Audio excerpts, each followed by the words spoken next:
헌법학자가 본 서울의 봄. 한국의 보수는 서울의 봄이 불편한가? 영화 서울의 봄이 누적 관객 1,000만을 돌파했다. 이 정도로 세간의 화제가 되니 영화를 둘러싼 다양한 평가와 분석이 난무하는 것은 당연하다.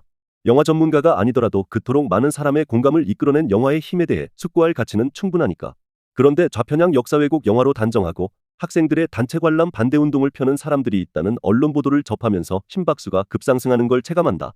민주주의 역사 교육의 소재로 흥행하고 있는 영화를 관람하는 게 문제라면 도대체 무슨 자료로 시민 교육을 할 수 있을까? 평소 민주시민 교육을 불온시해온 편협한 관점에서 서울의 봄의 흥행 성공이 어떤 불편함을 주었을까? 어쩌면 우리나라의 주류를 자처하는 보수의 진면목을 서울의 봄을 통해 확인할 수 있을지 모르겠다.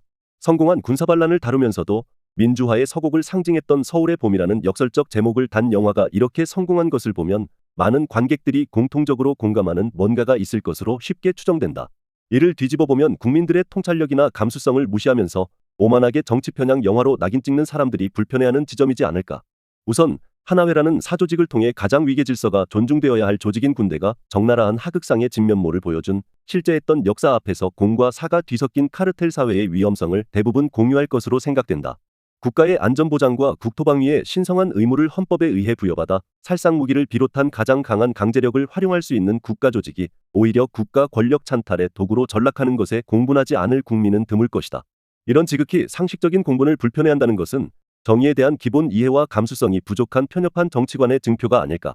스스로 움직이기보다 누군가 이끌어주기를 강렬히 원하는 군중 심리를 들어 반란을 정당화하는 전두광의 강변이나 반란의 승기를 잡고서는 똘마니들에게 권력 찬탈의 떡고물을 마음껏 나누어 주리라 다짐하며 웃어제끼는 전두광에게 신성한 헌법상 의무가 안중에 있을 리 없다.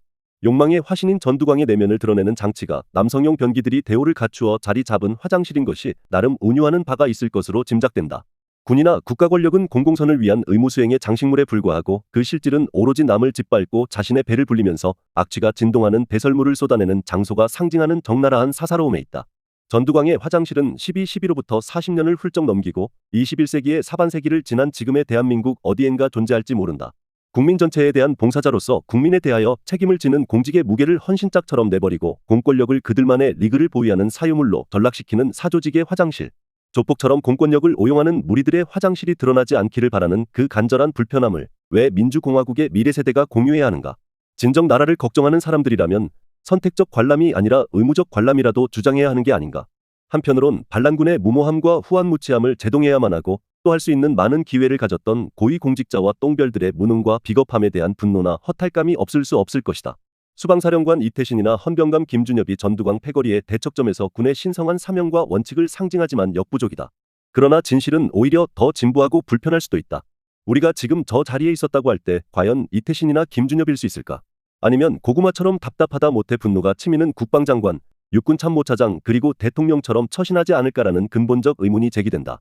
황금만능주의를 시줄로 무한 경쟁을 날줄로 하는 각자도생의 사회구조에서 공정과 상식마저 카르텔에 도용당한 한국 사회의 현실에 우리는 얼마나 자유로운가. 이 정도의 성찰로 갈등과 혐오가 갈수록 커져만 가는 한국 사회를 살아갈 우리의 자세를 가다듬을 기회를 가지는 게 그렇게 불편한 일인가.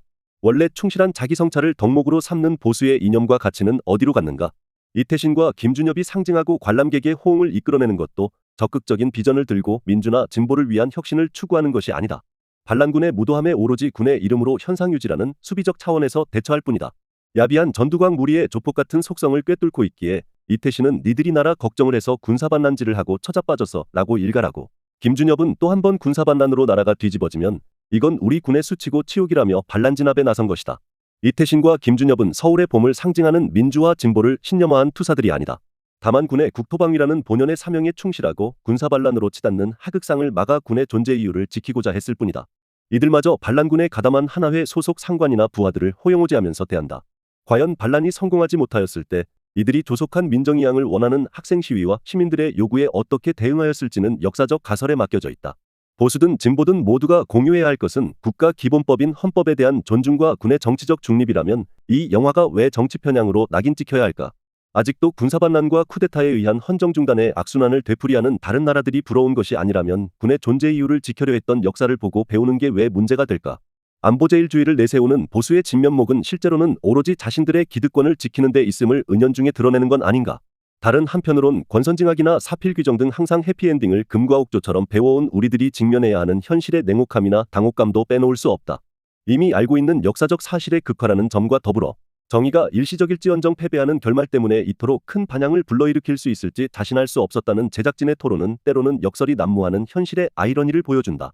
우리가 바라보는 지점과 서 있는 지점의 간극이 때로는 너무 큰 것이 인간의 숙명적 조건이라는 점을 깊이 깨우치는 계기가 된다고나 할까.